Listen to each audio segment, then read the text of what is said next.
promessa, porque Neemias, ele é o último livro histórico que trata do povo judeu, tratando-se do exílio babilônico. Nós sabemos que Deus, ele levantou profetas para falar ao povo, para poder direcionar o povo acerca de suas vidas e seus posicionamentos, mas eles rejeitaram a mensagem de Deus. Houve um período que o reino norte, o reino já estava dividido, o reino sul, o reino norte. O reino norte é destruído, ficando assim o reino sul, onde Deus havia falado para Jeroboão que iria permanecer uma lâmpada acesa por amor a Davi, servo dele. E aí, pois o reino norte ter sido desfeito, invadido, destruído, o reino sul permanece de pé, porém, uns 100 anos depois, aproximadamente, o reino sul também é levado cativo. E aí nós temos o povo de Israel, o cativeiro babilônico.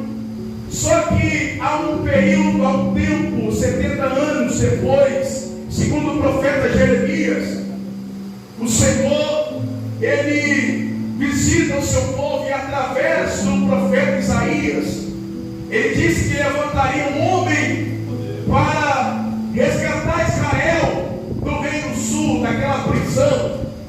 E aí se levanta-se Ciro, e o Senhor trata Ciro como seu ungido. E aí nós temos um processo em que Ciro, ele permite que os judeus exilados na Babilônia possam voltar para Jerusalém. E aí nós temos 3 grupos, e o terceiro e último grupo é o grupo de Neemias, que ele está agora, Deus levanta agora Neemias para restaurar as muralhas, ou para restaurar os muros de Jerusalém. Ou seja, o cumprimento de uma promessa, porque a cidade seria restaurada, restabelecida por completo para receber o Messias. Gênesis capítulo 49 diz: o cetro de justiça ele não se arredará de Judá. Já havia uma promessa, então cabe agora a Neemias essa responsabilidade. 90 anos já haviam se passado desde que os primeiros judeus retornaram a Jerusalém. Um número permanece na Babilônia, um número permanece na Pérsia, que foram eles que agora derrotam a Babilônia. O número permanece na Pérsia, e um desses judeus que ainda vivia na Pérsia era Neemias. Neemias era um rapaz diferenciado. Neemias era um camarada centrado e sabia muito bem o que ele fazia, e era de confiança. Porque o rei Artaxerxes, Neemias como seu copeiro, e sendo seu copeiro, ele passa a ser um homem de confiança daquele monarca. Ele passa a ser um homem de confiança, o secretário de imprensa pessoal e criado. Então ele passa a ser esse homem de confiança. E Neemias foi usado por Deus para a reconstrução das muralhas de Jerusalém. Neemias foi usado por quê? Porque eram por demais necessárias. Agora, não basta, pastor Heraldo, apenas ter um chamado, não basta apenas ser escolhido, não basta apenas alguém levantar o dedo para você como um profeta e dizer: eu tenho um chamado na tua vida, se você não se posiciona. Quantos que eu conheço que tem chamado de Deus, foram escolhidos por Deus, foram levantados por Deus, mas não exercem um chamado de Deus, glória, não exerce a função que Deus levantou ele para fazer. Tem uns que não exercem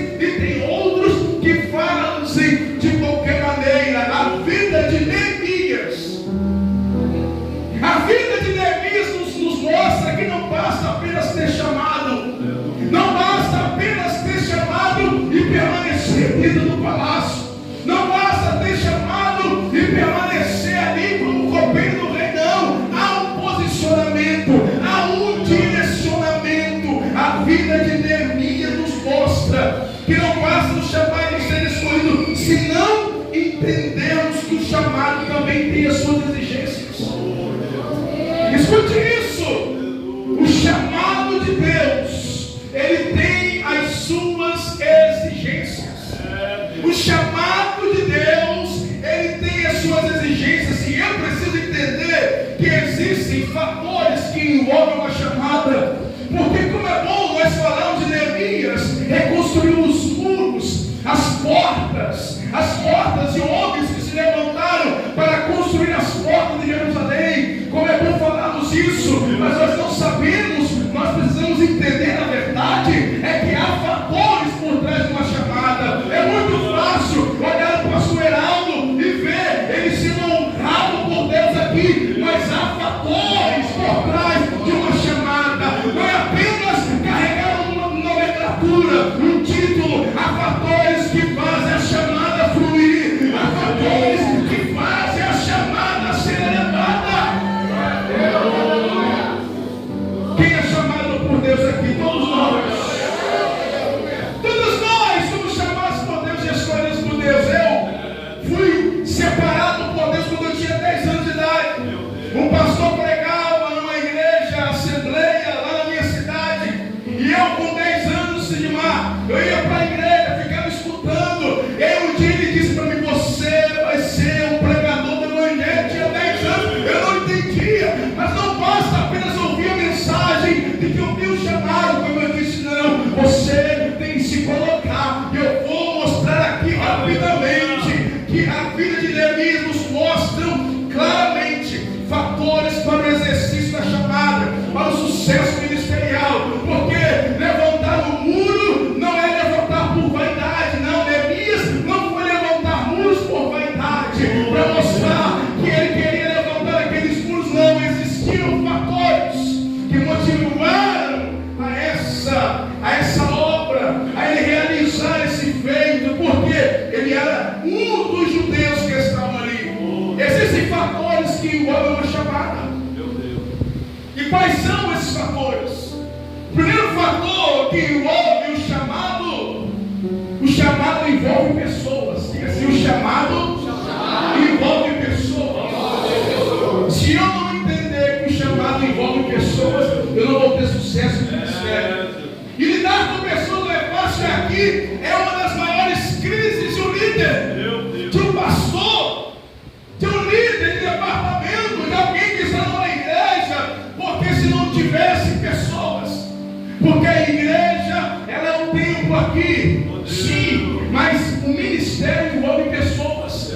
E se você pensa que você vai entrar para o ministério, quer ser usado por Deus, quer ser chamado por Deus, mas não quer se envolver com pessoas, então tu está perdendo tempo. Porque o ministério, o chamado, envolve pessoas. E prova disso, Neemias, capítulo 1, versículo 2, que veio Anani, um de meus irmãos, e ele e alguns de Judá, e perguntei-lhes pelos judeus que escaparam e que restaram no cativeiro. Percebam que a pergunta de Neemias, ele não pergunta como está Jerusalém, ele não pergunta como vai a boiada de Jerusalém. Primeiro ele pergunta depois, mas primeiro ele diz: como estão os judeus, como estão aqueles que escaparam. Neemias me ensina um princípio aqui muito importante. Sabe qual é? Que pessoas são mais importantes que coisas. Enquanto você não entender que o ministério envolve pessoas,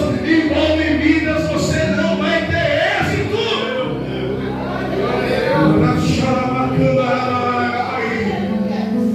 Ministério, responsabilidade. Deus chamou você. Tem pessoas aqui que Deus chamou para reconstruir, mas se prepare, porque esse chamado envolve pessoas. Percebam que Neemias pergunta primeiro pelos judeus.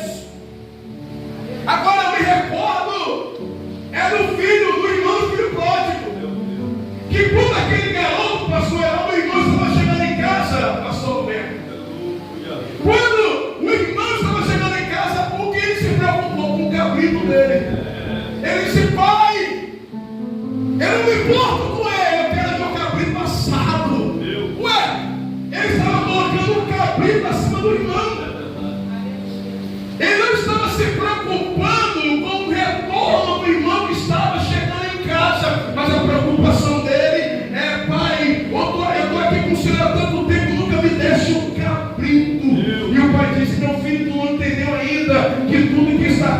pertence a você. Está em tuas mãos. Então, o primeiro fator que envolve uma chamada, o chamado envolve pessoas. O segundo fator que envolve uma chamada na vida de Neemias, o chamado envolve compaixão. Se você quer ter os muros reconstruídos, primeiro você tem que entender que para essa obra ela envolve pessoas. Segundo, ela envolve compaixão. O que é compaixão? Vamos entender primeiro, olha o texto aqui, Neemias capítulo 1, versículo 4. E sucedeu que, ouvindo eu essas palavras, assentei e chorei e lamentei por alguns dias. Percebam que quando o seu irmão disse: olha, o povo está em miséria, as suas portas queimadas a fogo, Jerusalém destruída, porque os escombros, os muros, as casas ainda estavam lá. E portanto, Neemias disse que quando ele foi a cavalo lá na frente, ele não podia nem andar direito, de tanta pedra, de tanta coisa que tinha em Jerusalém. Só que Neemias, o sentimento dele é compaixão. O que é compaixão?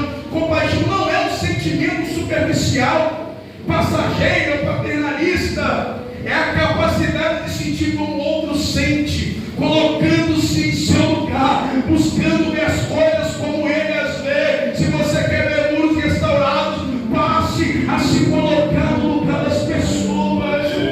Oh, aleluia! O segundo fator que envolve uma chamada é compaixão. A Bíblia diz que Jesus, quando estava prestes a multiplicar os pães e os peixes, diz a Bíblia que ele teve compaixão das almas.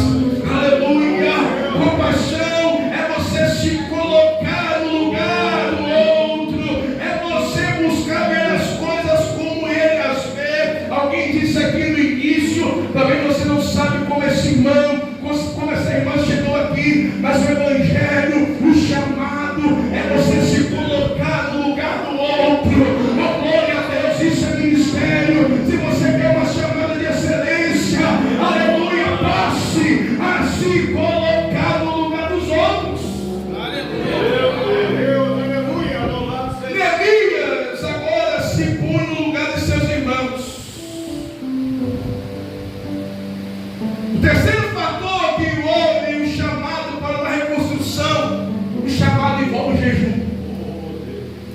O chamado envolve jejum. Aí você diz: eu quero ser usado por Deus, não jejua. Talvez não foi essa a palavra que você esperava ouvir, mas eu vim aqui pelo profeta de Deus nessa noite. Se você quer ser usado por Deus, jejue. Jejue. Neemias, ele teve compaixão, mas imediatamente ele foi jejuar. Ele jejuou. Ele estava em jejum. E quando você jejua, a sua vida, a sua alma, ela se aproxima mais de Deus. Não tem como ter uma chamada de excelência, não tem como a gente ver os muros, não tem como você ter força para seguir no ministério, nas reconstruções. É por isso que muitas construções estão à beira do caminho, começa e para. Por quê? Tem gente que começa e para, pega um tijolinho, pega uma pedra, começa a trabalhar.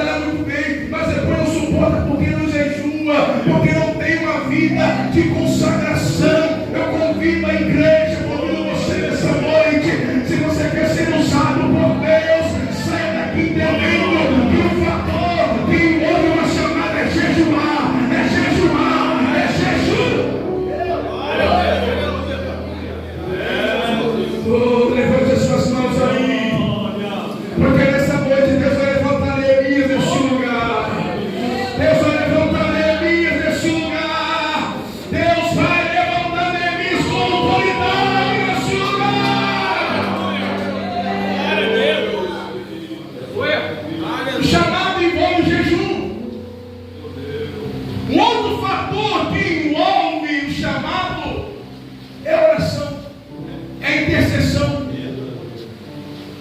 Como que você vai ser usado se você não ora, se você não lê Bíblia? Aí eu fico ouvindo algumas pessoas que dizem: eu vou pregar, onde abrir eu vou pregar. Como explica isso? Sermão, pregação, vida com Deus, ela nasce de jejum e oração. Chamado com Deus é jejum e oração. Não adianta. O que está matando muitos crentes nesses últimos dias, sabe o que é? A gente fica 2 horas no telefone, ficamos 1h30 mexendo em coisas, mas não oramos 1 hora, não buscamos a Deus, não dobramos o joelho, e nós queremos ministério de excelência. Não vai. Ministério de excelência vem com oração. Daniel orava 3 vezes ao dia, ele levantava suas mãos em direção a Jerusalém. Glória, Paulo e Silas, próximo à meia-noite, eles oravam e cantavam hinos a Deus. Não tem ministério de excelência se não tiver oração. Não tem como fluir nada na tua vida se não for oração. Se você não tiver um tempo com Deus pelas madrugadas, eu amo os que me amam, e os que de madrugada me buscam me acharão. Buscar-me-eis e me achareis, quando me buscar de todo o coração. E se o meu povo que se chama pelo meu nome se humilhar e orar e buscar a minha face e se converter nos meus caminhos, então eu virei dos céus, perdoarei os seus pecados e sararei. Mas tem que orar, tem que orar, tem que clamar, tem que rasgar o céu da oração.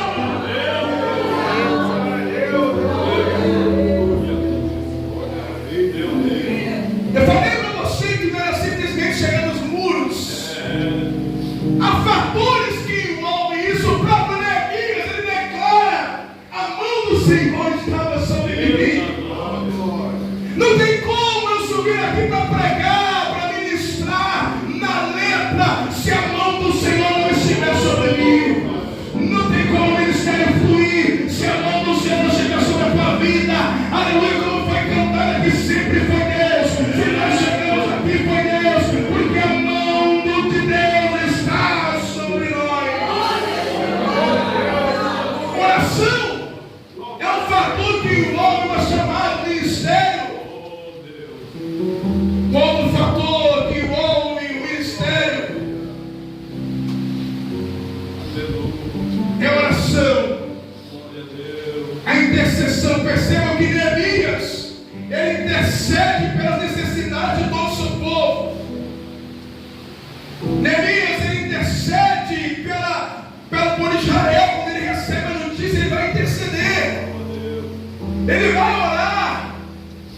Quantas vezes esses dias a minha esposa estava pela madrugada orando pelos irmãos da igreja? E aí no dia seguinte recebemos a mensagem de livramentos para intercessão, porque é chamado igual intercessão. Abraão estava lá intercedendo por sua família.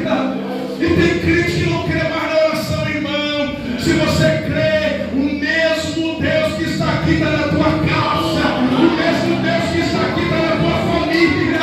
Abraão xarabacando, arabalai. Quem crê nisso, glorifica o Deus Todo-Poderoso.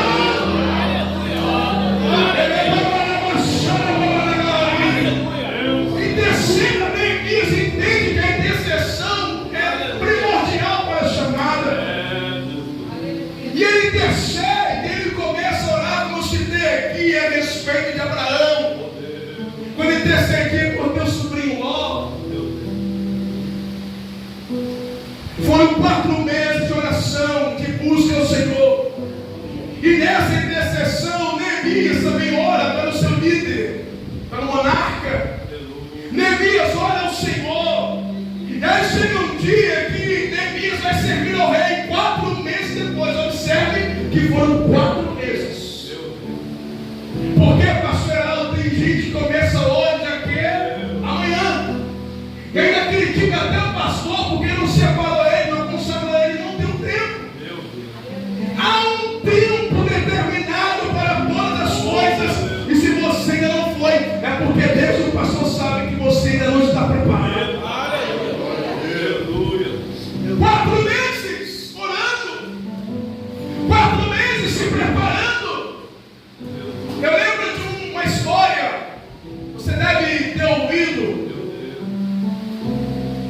Um homem um dia, Sidmar, acordou e ele chegou até o pastor dele e disse: eu tive um sonho. E ele disse: pastor, eu tive um sonho e eu já tenho a interpretação do sonho. E o pastor disse: conte-me um sonho e a sua interpretação. Eu sonhei, pastor, com 3 letras: V, P e B. E o pastor disse: pois bem, diga qual é a sua interpretação. Ele disse: vai para a Bolívia. Deus, pastor, está mandando o senhor me enviar para a Bolívia. Aí o pastor disse para ele: tá bom, vamos lá. Você não viu escola bíblica? Você nunca ganhou um vizinho. Você mal vem aos cultos de doutrina e está achando que já tem que ir para a Bolívia. Essa tradução está errada. VPB é vai plantar batata. Sabe por quê? Porque nós achamos que estamos preparados, mas Neemias precisou de um tempo. Ele orou durante 4 meses, jejuou, intercedeu. Ele ora também pelo seu rei. E aí um dia em que Neemias está servindo o rei percebe algo diferente em Neemias. Porque Neemias não está mais como das outras vezes, alegre, feliz. Mas o rei percebe uma tristeza no olhar de Neemias. O rei percebe algo triste no olhar de Neemias. E aqui eu entro no 5º fator, que o chamado envolve obediência. Chamado com desobediência não tem futuro. Chamado com desobediência não flui. Eu vou mostrar para você porque Neemias ele pede autorização ao rei. Ele diz: ei, ele conta para o rei porque o rei percebe que ele não está legal. Ele diz: ei, eu soube que os meus irmãos de Jerusalém não estão bem.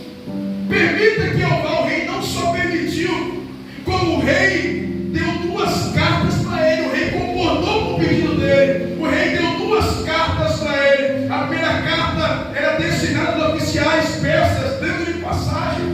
E a segunda carta destinava-se a Asaf, que era guarda do jardim do rei, que o instruía a fornecer matéria necessária para o trabalho. O 5º fator do chamado ele envolve obediência. Porque tem gente que diz que é chamado por Deus, mas não obedece o pastor. Não tem obediência à liderança, não vai fluir. Não adianta que não vai fluir. Eu vou dizer uma coisa para você, irmãos: obediência lhe abre passagem. Quem é obediente tem acesso liberado. Quem é obediente tem acesso liberado.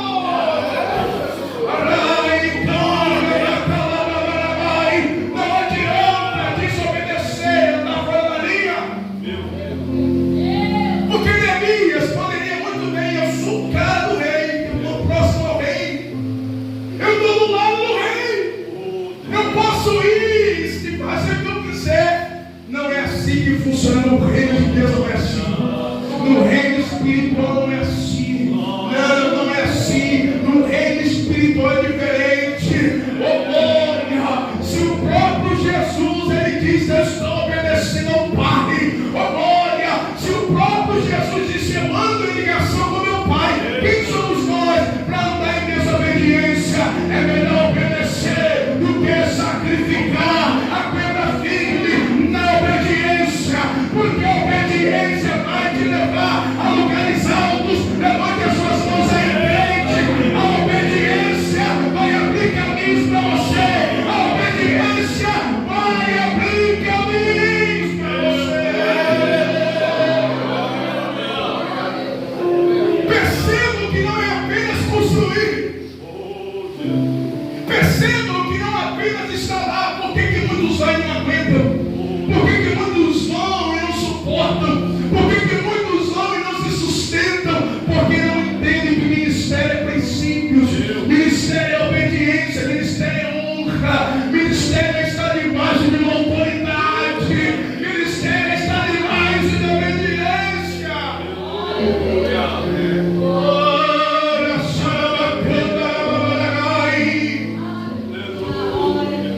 falar. Aí tem uns que andam por aí, não tem pastor, não tem liderança, pregando por aí, falando por aí. Irmãos, não vem com essa. Se você não tem pastor, aleluia, se você é desobediente, não vai fluir, não vai. Se você é desobediente, não tem reconstrução. Se você é desobediente, não vai fluir.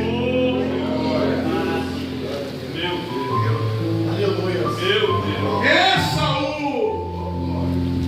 Saul achava que Deus ainda estava com ele.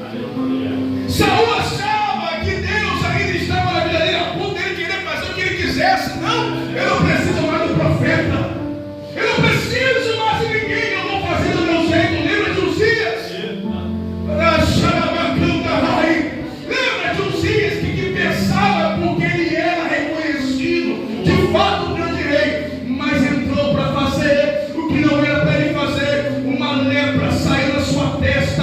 É Deus dizendo: rapaz, reconheça o seu lugar, reconheça o seu posicionamento, reconheça onde Deus se colocou e não queira fazer o que não é para você fazer.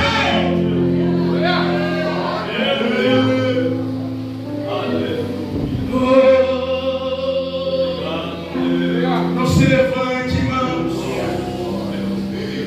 Não se levante. Não se levante. Davi, ele tinha um temor no coração. Isso não estava no sermão, não, irmãos. Mas Deus mandou eu falar isso aqui.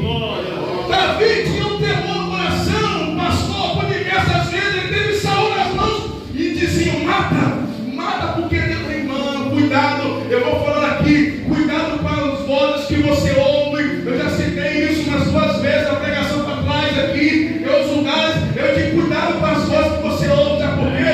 Porque Jesus, lá no deserto, Satanás usou a Bíblia para Jesus, citando Salmo 91, versículo 11 e 12. Às vezes pensamos que é Deus falando: faz isso, mas não é. Eu vou falar aqui na frente: escute, não se levante. Davi, ele tinha um temor no coração dele. Eu não posso tocar em Saul. Deus vai tratar com ele. Deus vai tratar com ele. Glória, glorifica o Senhor. Vamos lá, para me terminar. Estou sentindo a graça de Deus.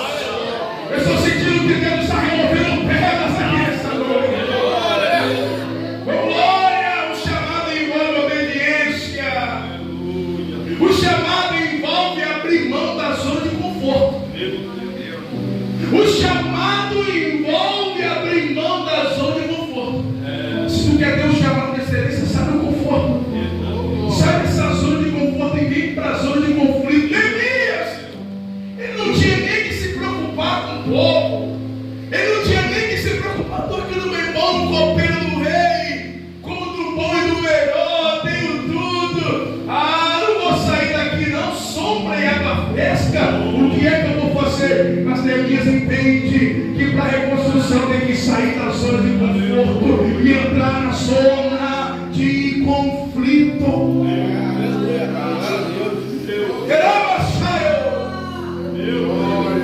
E disse ao rei, capítulo 2, versículo 5: se é do agrado do rei, e se o teu servo é aceito em tua presença, peço que me envie a ajudar. Talvez o rei olhasse assim: o quê? Tu vai largar isso aqui? A tua caminha bonitinha para ir para o meio das pedras. Só quem é chamado por Deus entende isso. Só quem é chamado por Deus entende isso. Eu sei, eu não vou dar tempo para falar tudo aqui, mas eu vou terminar. Eu e minha esposa recebemos um convite do ministério para ir voltar para Campos. Lá, no Campo Bíblico, lá em Campos. E lá nós seríamos uma igreja completa, com tudo. E aí, quando eu falei com o pastor presidente, falei: pastor, eu vou lá. Ele não gostou. Porque de fato, o pastor presidente, falei: pastor, meu coração não está aberto para isso. Deixa eu ficar aqui na terra seca. Ele falou: vem de tudo e vai para lá. Falei: pastor, vamos orar mais uma semana. Oramos. Ele fui lá para uma nova reunião.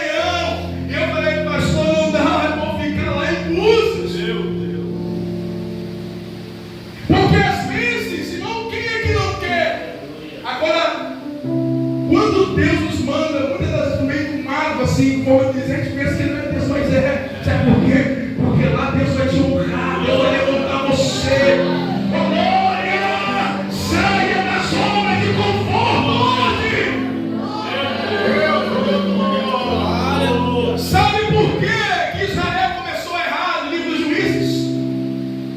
400 anos levanta e cai, não sabia o que queria. Sabe por quê? Porque eles entraram na terra prometida. Opa, estamos na terra prometida. A terra que Deus prometeu, Juízes 2:10. Uma geração se levantou que não conhecia o Senhor. E agora eles pararam, descansaram, se uniram ao povo que havia ali, porque entraram na zona de conforto.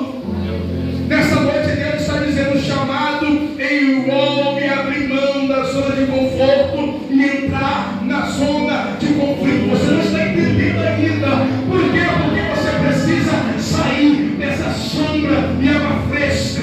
Não tenha medo, entra para dentro, irmão. Tem um Deus poderoso com você. Tem um Deus na tua vida. Eu não te dei as ferramentas. Não. Saia. Ei, existe, eu estou todo arrepiado aqui.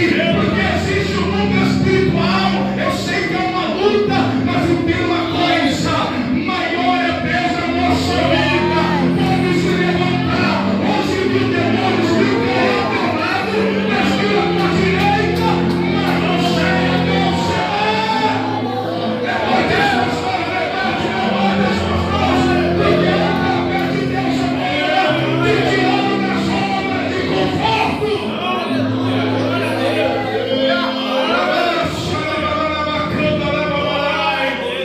Vamos terminar.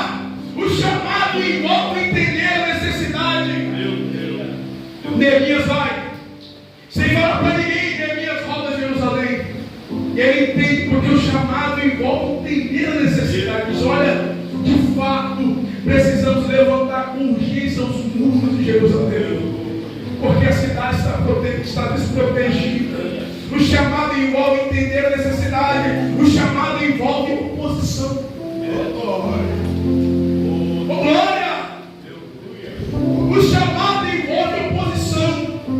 Você quer ver ninguém se levantar contra você? Fique na sua zona de conforto. Agora começa a fazer, começa a aparecer, começa a mostrar que está fazendo, porque a oposição vai se levantar. Aleluia! A oposição se levantou contra Neemias, e não foi qualquer oposição. Foram 3 homens, 3 líderes. Um era governador de Samaria, Sanbalate. Tobias era linda bonita, e Gesem era chefe árabe. O ministério tem oposição, sim. O ministério, Sigmar, tem pessoas que se levantam, sim. E na calada da noite, pastor Heraldo, pastores se reúnem para dizer, falar, para dizer: vamos acabar com ele assim, vamos jogar isso. E não pensa você que não existe isso. Porque a chamada, você vai lidar com oposições. Você vai lidar com oposições. Aleluia! Aleluia! O que eu ouvi no Sanbalate, o Oronita, e Tobias, o céu bonito, e Gesem, o árabe, zombaram de nós e desprezado e disseram: que é isso que fazes? Quereis rebelar-nos contra o rei? Eles inventam tudo. Ele fala que você se rebelou. Eles queriam inventar alguma coisa para destruir a mente, para paralisar Neemias.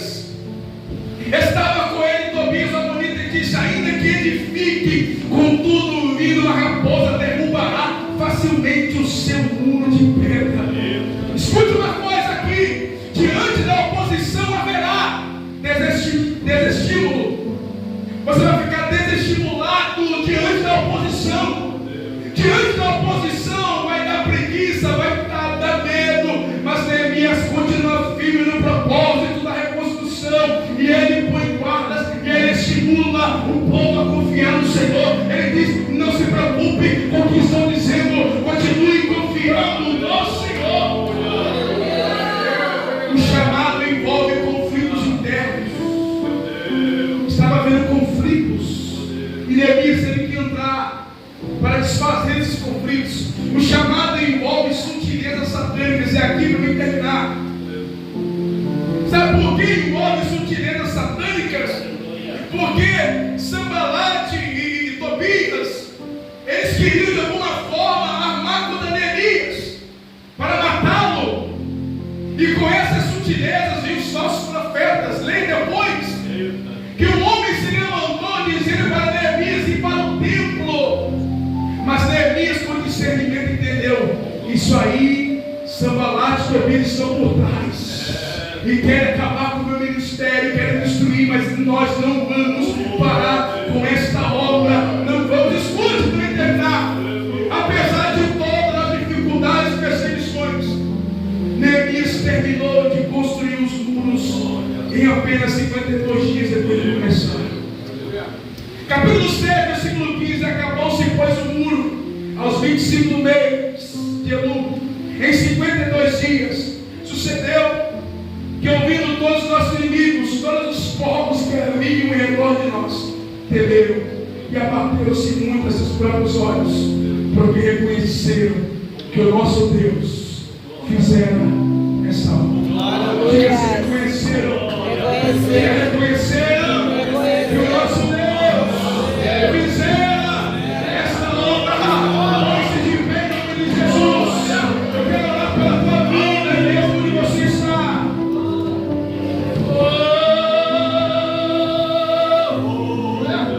Eu sei que cada um de nós aqui temos um chamado de Deus. E Deus me chamou para reconstruir.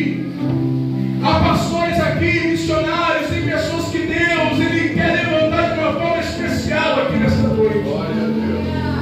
E talvez você tenha vivido uma vida distante desses envolvimentos que eu citei aqui. Mas essa noite Deus primeiro quer restaurar você, para depois você se levantar para restaurar os muros, para proteger a tua casa, para proteger a tua família, porque não adianta entrar em guerra, em batalha, em construção, se nós não estivermos preparados, blindados. Nós fomos chamados para uma grande obra. Você foi chamado, nós fomos chamados para uma grande obra. Nós fomos chamados para uma grande obra.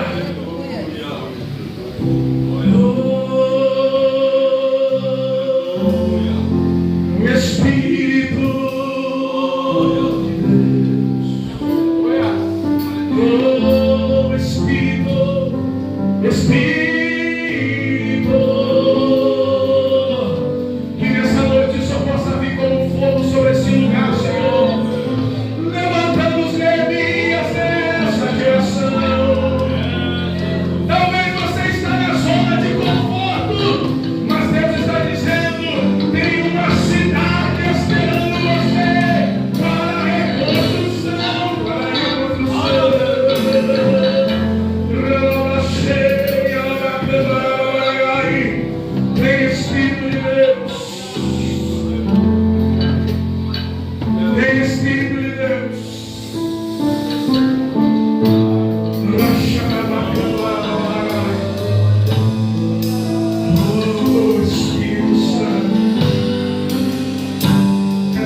17 anos, foi chamada por Deus. Eu termino agora, 17 anos. Deus usou o profeta e disse: eu estou te chamando para a minha obra. 17 anos. Ela começou a namorar. E desse namoro veio noivado, casou. Normal. Teve um filho. E aí ela disse: estou muito nova para fazer a obra de Deus. Vou ajudar o meu. Eu vou cuidar do meu filho. O filho dela cresceu. Ela tem agora 16, ela tem 34 anos, o filho 17. O filho dela também começa a namorar. Tem uma esposa, casa, tem um filho. Ela disse: sou muito nova. Vou ajudar o meu filho a cuidar do meu Deus e vou fazer a obra de Deus. Passaram-se os anos e ela não fez